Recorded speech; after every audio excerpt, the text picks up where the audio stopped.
good day, everyone, and welcome to Obedient Family TV. The program is Hope Alive. Yes, Hope Day for those people that believe that a new Nigeria is possible. Today is the 29th day of February 2024. Thank God we made it this far. Yes, kudos to every one of us. We're able to survive the hunger strike. We're able to survive the protest. We're able to survive so many things. And we keep surviving until we take back our mandate, until we get to the new Nigeria that we all desire. So on a good morning, afternoon, and evening, we want to start with what is actually happening right now as we are speaking in the road, in the expressway, highway between Abuja and Kaduna. Another protest has erupted. Very serious one, as we can see that the Nigerian soldiers have been deployed to that very place because a whole village was actually sacked by bandits still terrorizing the nation. And that's why we say yesterday we were complaining, why would these same soldiers be paid 1,500 naira as an allowance fee? We can see the work they are doing, trying to sanitize, take their risk, and their families are far away, and they are being neglected. So we are going to bring this. Then again, we are going to bring to you the confession that His Excellency P2B gave us this morning, as he calls himself, as he's been labeled the vintage Onitsha-based trader. And we are going to bring that, plus the other things that is going around the country. As Tinubu shut down Lagos today, going to commission a project, but hours and hours, people were stranded on the same road because they had to block the road. And they had a convoy that the vehicles were uncountable. For somebody who wishes to implement Oron Sayes reports, it's really absurd. But not be only me go talk. As usual, I get the vine for studio. Thank you for joining us. Yes, as you join us now, please do not fail to like and share this video, especially liking it so that other obedience will get notification that Obedient Family TV is live. Let's get straight to the point. Let's get to what is happening at Abuja-Kaduna highway blocked. I know that most of the parastatals that are located in Abuja, most of the people who come from the north stay in Kaduna, and down they can't even access the road to go there because the youths were seriously angry. They hit the streets over there, as we can see, and made sure that attention was brought to that very community that bandits has ransacked and sacked from their community. Well, you know, this protest is in response to what happened yesterday night. These people were attacked by bandits, and people were killed and scores were injured. Among them were one of the members of the vigilante group that was killed. And so I understand the pain and the trigger that had them coming out today to say enough is enough, because this case of banditry is everywhere and is in every part of the nation, and day in, day out we sit here in this studio reporting it and trying to discuss ways for us to end it, but we don't see anything tangible that the government is doing to end this. Like you reported earlier, yesterday we saw a memo that said that they had increased the allowance for soldiers from 1.2 to 1.5, and it's just very sad because it's like these are the same people we see on the screen coming out to, you know, restore law and normalcy to these you know, neighborhoods, and we're seeing that they are giving meager incomes and meager allowances, because at most, what can 1.5 buy for you currently in the country? And it's just sad to see. This protest has caused a lot of gridlock around that area, and then currently the traffic is very, very, and very... we recall that P2B had earlier discussed on this issue of insecurity, because he said for us to go from the consumption to production, that we need to eliminate the security threats that is everywhere, especially in the north. Right. Because he said the vast uncultivated land over there is just so massive.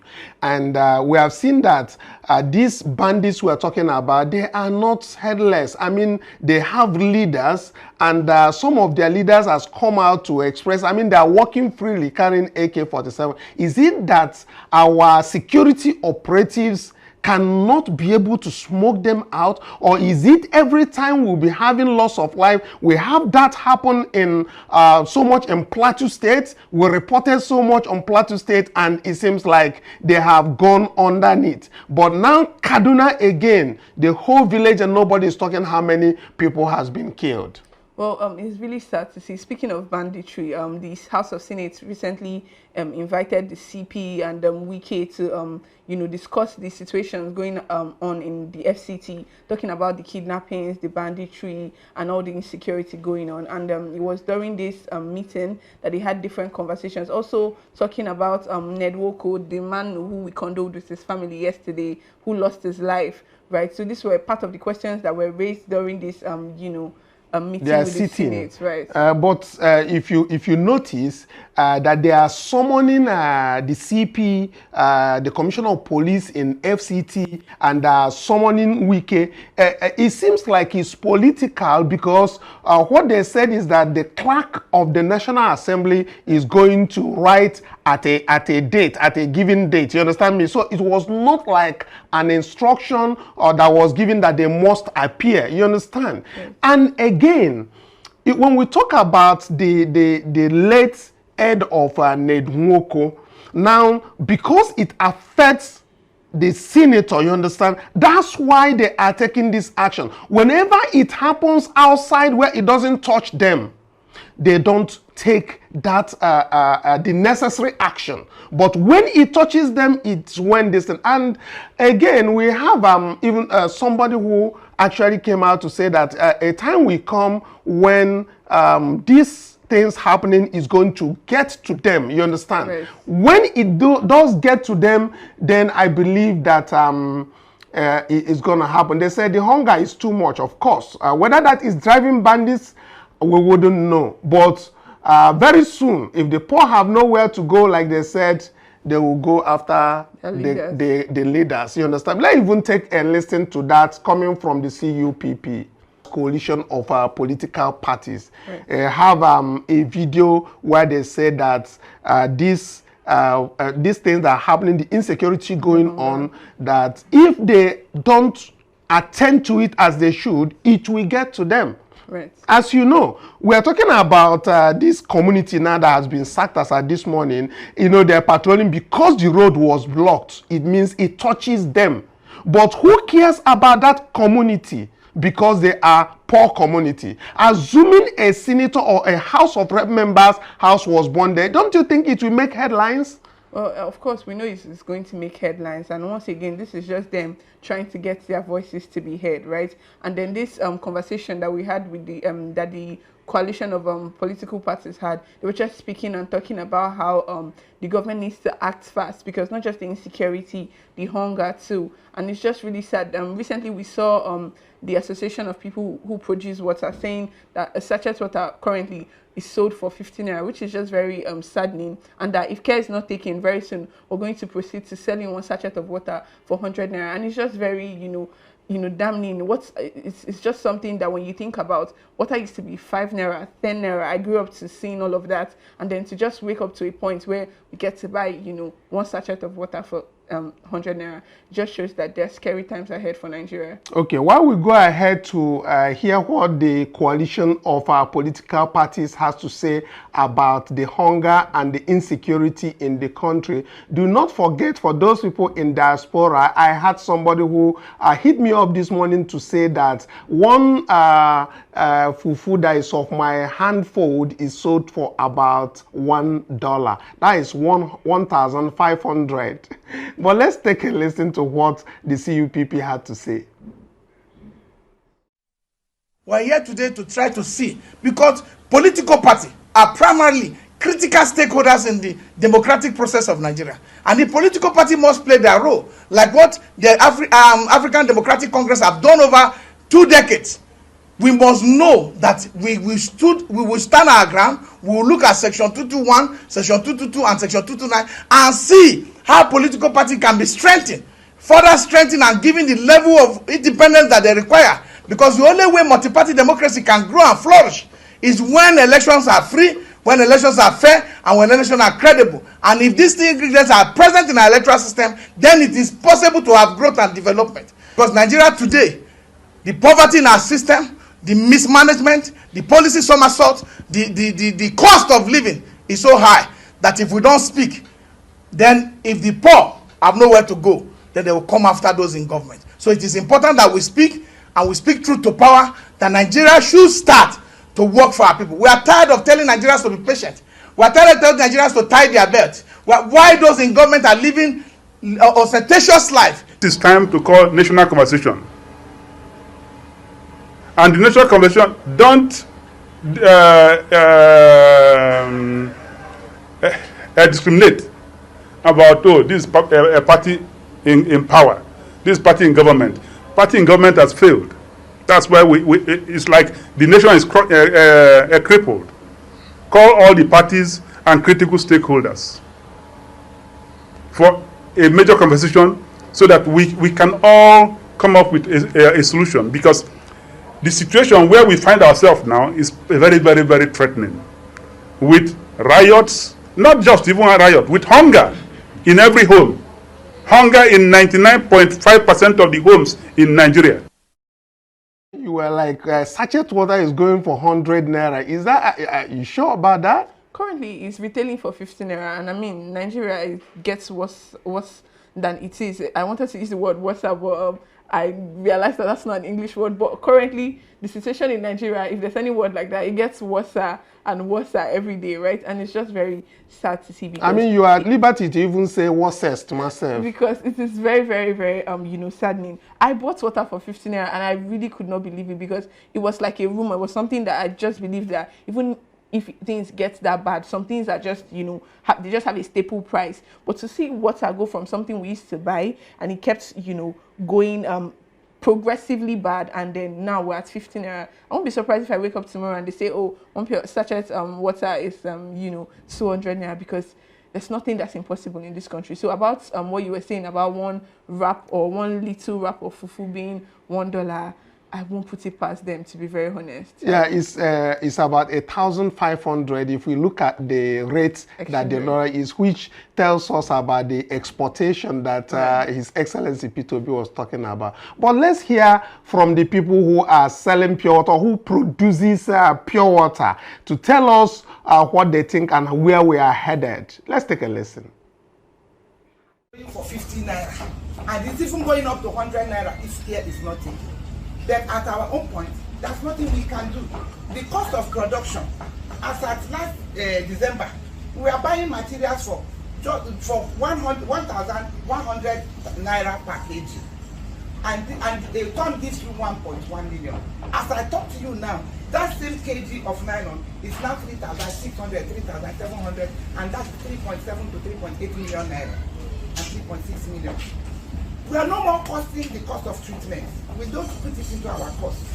What we do now is just the materials and the frequency with which the nylon producers increase the price. And they don't increase it with maybe 20 naira or with 20,000, 30,000. They go as far as 560,000 naira on one increase. And this increment can come within 3 times within 1 week. And it is difficult for us to continue to increase that water. That's the price of our water. That is exactly where our fear is coming from. Because if an ordinary Nigerian cannot afford pure water, I don't know where we are going. We want people to help us. Explain this thing to everybody. We are dying. Every water producer is more or less funding the business from other sources or even borrowed money. Now, many bank people don't give pure water loan because they know we might not be able to pay. And what do we do? And this business is highly addictive. It's not business that when you come in, it's easy for you to leave. The passion and what is attached to it, I don't know the spirit behind water, but whatever it is, I can tell you as somebody that has been in this business for the past 23 years, that when you come into water business, it is very difficult for you to leave this business, even when you are using, even when you are running a day long. So we want Nigerians to bear with us that the way things are going, water might go to 100 naira per sachet, which we don't want to. We don't want Nigerians to buy water more than 20 naira per sachet. The way it's going now, Because of the cost of production, you all know, as at the time we are buying diesel for 220 naira, water was 10 naira. As I'm talking to you now, we are buying diesel for 1,700 naira, 750 naira sometimes. Yet, check the ratio. So we don't want water to sachet water to leave the system. The Association of Table Water Producers saying that the pure water we are looking at as one of the cheapest commodities that can be gotten off the street will be going off for 100 naira.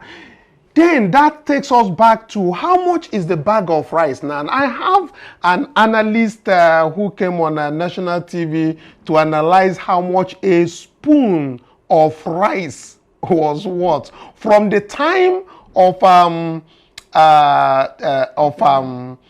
Abiola, when Tinubu was actually trying to persuade Abiola to change the hope Nigeria as at that time, and now that he's in power, the price as at that time and as at now, the man give a computation. I think you should listen to this because it's really educative for us to know that on unboiled rice, uncooked rice per spoon per this, what it cost then when Tinubu was actually advocating that Nigeria must change, and now that he has taken the mantle of leadership. Let's take a listen to that analysis. When we come back, we'll talk more on it. The economic growth figures. I would like us to take a look at what exactly and where we were in just about 3 decades ago when it was the elections of 1993, Hope 1993. And in that election, Nigeria was in such a bad shape that Senator Tinubu was advising Chief Moshood Kashmau Abiola that he should come to salvage Nigeria. This was in 1993. Senator Tinubu was advising the candidates. Now the president, we've seen, is having a tripartite meeting with all stakeholders, is now the one looking for advice. But today, beyond what is in front of us, I'd like to talk about the significance of 1993 and how it compares to today. In 1993, Senator Tinubu thought things were so bad because then a bag of rice was 75 naira for this 5 kilogram bag. I remember in 1993, my mother would go to the market and would bring this similar bag, and she would complain, 75 naira for a 5 kilogram bag of rice in 1993. Now, it's important that you keep that information in your mind. 75 naira in 1993. Hi, Otunde. Today, what will 75 naira gets you? This is it. So 1993, 75 naira gets you a bag of 5 kilogram rice. In 2024, here is the equivalent cost of raw rice, 75 naira per spoon. A massive drop off. That is the situation we find ourselves today. Incomes are shrinking, productivity has dropped, and overall, despite the growth reported by the National Bureau of Statistics, yes, we're growing, but the growth shows that we are significantly and severely growing below potential. Yes, 75 naira for a 10 kg bag of rice. And now, that was in 1993, but now we are now weighing the same thing with a spoon of uncooked rice going for 75 naira. It's just amazing how things go. But the reference is the fact that as of 1993, Tinubu had advocated for people to vote for Abiola so that Abiola could be able to make things right for Nigerians again. Right. Based on the fact that the man rightfully said his mother was complaining that that very bag of rice as at that time was expensive. But now we can see the outcome. Even when Tinubu himself now is in that saddle. Abiola was not able to make it, and many Nigerians thought that Abiola's coming on board then would have changed things. But now that he has taken that, grab it and run with it, we are seeing that what he's doing is really the opposite of the expectation. Well, things in Nigeria have gotten progressively worse from time immemorial. Nigerians have a quote-unquote spirit of resilience, and to be honest, I don't really know if it's resilience that's the word, but we're just unable to fight back to the pressure. They just keep pushing us back and back and back, and like, you know, we just keep taking it, right? And at some point you want to ask, like, when do we as Nigerians say enough is enough, and when do we as Nigerians, you know, come to our breaking point? Because we've seen things get progressively worse. Like from 1993, having a bag of rice for a bag of 5 kg rice for 75 naira to now even 75,000 naira cannot, you know, comfortably buy you a bag of rice. And so it just gets worse and worse and worse. And seeing Tinubu, we've always seen you know, throwbacks of Tinubu, you know, having different conversations or having a lot to say about, you know, the government of the day and expecting them to do more. But it's just sad to see that now that he's now finally in this position to work the miracles he wanted these other presidents to work, he has suddenly lost his wand and has no direction, right? And he's just going. After all, they called him a master strategist, and also, you know, said all the glory and all the nice things that we can find in Lagos is you know, directly proportional to him, or it's traceable to him. And you know, we can see in this video him going for that is the master strategist, the person who is going to implement the Oronse's report. We can see the convoy, and we can see the other side of the lane on the highway in Lagos today. This is happening today. This convoy of Tinubu is taking one side, the other road is blocked, completely blocked. People are in this heat wave that we're saying suffocating, while we have just count the number of vehicles that is moving with him. And you know what? Because they don't fuel this car with their money, the money they spend is money that is coming from the whole of Nigerians. That is what we are seeing. Somebody who wishes, who had instructed to implement Oronsoye's report. What do you say? Like we said yesterday, I mentioned that the APC government or the Tinubu-led government is just very good at propaganda. They come out, say something very bogus, and, you know, expect maybe claps from the populace, like they did with the 5 billion student loan. A lot of people were, you know, excited about it because I was like, okay, maybe something, you know, good can eventually come out of Nazareth, right? But we saw that most times it just hangs. At some point, they never get to implement them fully. So like I said, this is actually the convoy of somebody who said he's trying to cut down the cost of government and governance and implements the Steve Oronsaye's report. But now we can see that this convoy does not mirror somebody who is serious about cutting down the cost of government, right? And we also have our His Excellency Peter Obi earlier today when he made a confession that his you know, trait of being a vintage Onitsha-based you know, trader does not give him, or rather confer on him, the right, or rather the status of an economic expert. Let's, you know, listen to what he had to say. He said, "Let me confess that the label of being a vintage Onitsha-based trader does not in any way confer on me the status of an economic expert.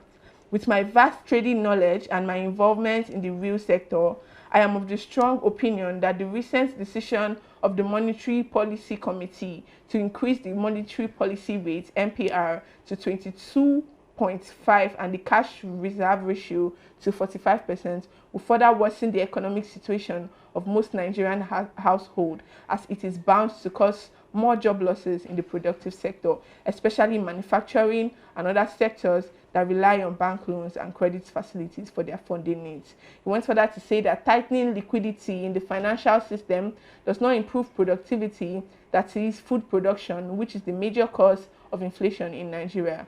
Moreover, only about 12% of the 3.6 trillion of the total money in circulation is in the banking system, which means that 88%, about 3.2 trillion naira, is outside the banking system. Yes, you know, P2B this a confession that P2B did as at this morning, right. And this confession is truly about him.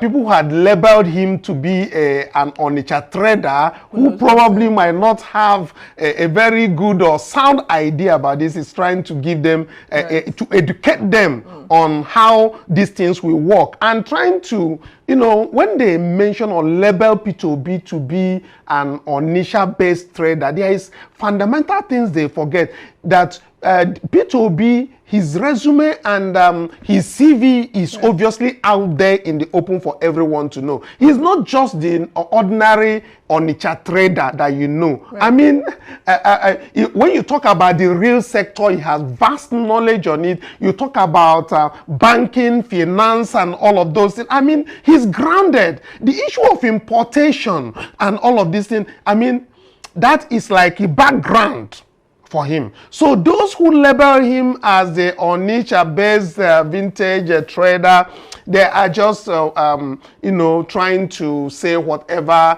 they feel. But most importantly, P2B is using this tweet to tell them what will work in Nigeria and what will not work in Nigeria. Let's get back to that tweet so that I'll tell you. You see, he said that so this measure will rather be counterproductive. What they are doing now and that is happening in the system now is telling them it's going to be counterproductive, as it would not address the intended purpose of managing the money supply. These new measures will worsen the fragile economy as the supply of funds will dry up for the real sector, and the new MPR rate hike will push the interest rates on loans to above 30%, which would be very difficult for the real sector operators, especially the manufacturers and SMEs, to repay for those people who got that loan, resulting obviously in increased bad loans and worsening the nation's economic situation. Now back to you. We'll get back to this. You see, he's trying to educate them. He's trying to proffer solution. If you start noticing now, because things has gotten worse from bad to worse now. P2B doesn't lay back again like he usually is and just criticize them. No. From his last two tweets, he has said it goes beyond criticizing them. You have to proffer solution. You have, so indirectly, he gives them a solution to this problem. So if you put all this interest that you're talking about, and then what is going to happen is that the real sector, the people who are going to give this money may not even repay the loan that they have gotten. And that is what he is trying to bring about on that tweet. But producer, of course, you can project more of that very tweet as you say what you wanted to say. Well, speaking of which, I think in the history of Nigerian politics, or at least as much as I'm aware of, P2B has to be the most benevolent opposition there is, to be very honest, because every single time this man goes out of his way to not just, you know, criticize, but to also proffer solutions. For everything he says is not good, he tells you the right way to go, right? And so he doesn't just come out to say, oh, you guys are doing the wrong things, or you're not doing it right. He says this should be done in place of this, right? Sustainable development goals and ways to actually, you know, manage the economic situation. In the remaining part of this tweet, he proceeded to say that the most critical way to manage our high rate of inflation and decline in production is for the government to address the issue of insecurity in the country, which will allow for increased food and crude oil production and an overall increase in production, which will make products, especially food, cheaper. This way, we would increase our productivity as well as restore the confidence of the FDIs and FPIs to come back to the country. I must caution that the Nigerian economy needs now, what the Nigerian economy needs now is hard-headed, practical originality and results. Tinkering with classical economic theories can only deepen our crisis. Yes, exactly. And this is very instructive. So I advise those who have not gone to this true confession from the original Presido to go to the timeline P2B on X, formerly Twitter, to get all the comments and the people who are actually following this trend. But most importantly is talking about the production. Then we have some people who are on our timeline here who have some comments. We have Abo Charles who said, okay, good afternoon, obedience. Thank you guys are doing well. Then we have Sonny Monique who said, what do you expect when you have people with questionable characters in place in the places of office? And that reminds me what we just missed, but I need to drop this. Sometime last week, there was a report of the customs officers who were accused or were actually apprehended by EFCC even from December of last year. Now we learned that these people who is said to have stolen billions has been released by the EFCC, and nobody has been found wanting. I think there's an exclusive by Premium Times on this, if I'm not mistaken. Right. But maybe when we come back, we can take this very particular thing coming from this thing. Custom officers in our own borders that they say they closed, they bring in imported things, and then they collaborate with smugglers, and their accounts, excess of billions of naira were found in their accounts. All this money now, EFCC is now doing pally and pally with them. Of course, that comes, smugglers pay bribes directly through agents. And this 12 billion, several to these custom officials. And these same officials has moved back to work. But when we come back later in the day, we are going to bring the details on all of this. Please do like, share, and subscribe massively so that other obedience will know what is happening in Nigeria. That Tinubu is not about implementing this particular Oronseyes report. As we can see from the convoy in Lagos, we can see thousands of people stranded on the way, and this is somebody who wishes to manage and implement Oronseyes report. It's not going to happen. The same today, I think today he'll be leaving to Qatar, where he's taking a whole lot of delegates around there. The same person who is going to manage the hunger, who is telling us to tighten our belt, that he's ready to manage this economy. I think that is not happening. Until we come your way again, please like, share, and make sure that every obedient hears all what is happening in Nigeria as of today.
Side.